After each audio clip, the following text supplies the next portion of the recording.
In Aztec times, these forests covered much of the Valley of Mexico.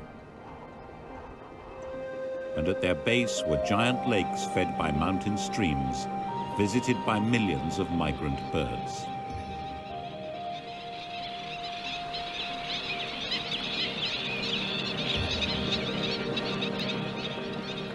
In 1311, they were visited by the Aztecs. And here, after 2 centuries, they found their promised land. Here, it is said, the prophecy was completed. The eagle landed on the cactus.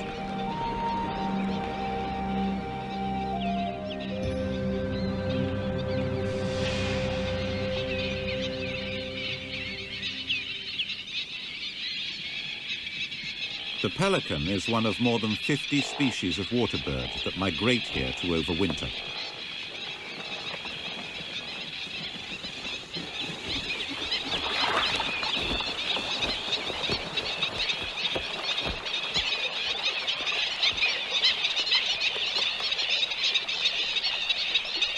The shallow waters of these once vast lakes provided a rich supply of food for wading birds escaping the northern cold.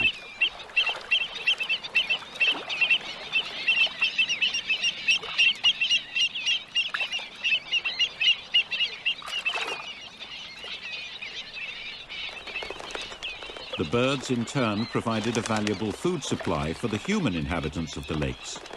Inevitably, the shores were already densely populated by the time the Aztecs arrived.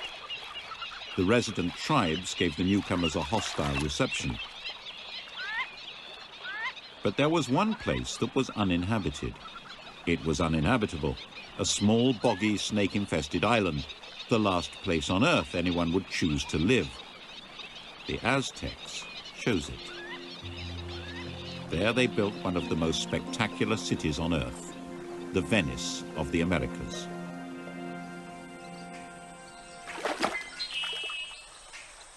The Aztecs were inventive. Over the years, they dredged the shallow water to extend their island. They built canals for drainage and transport, and a vast system of fields.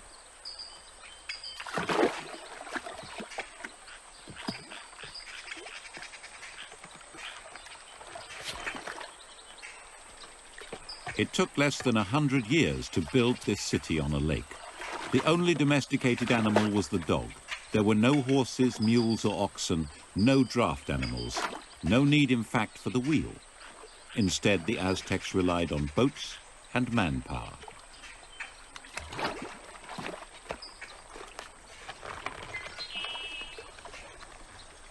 They planted vast numbers of willow trees, whose roots prevented the canal banks from eroding and collapsing into the water.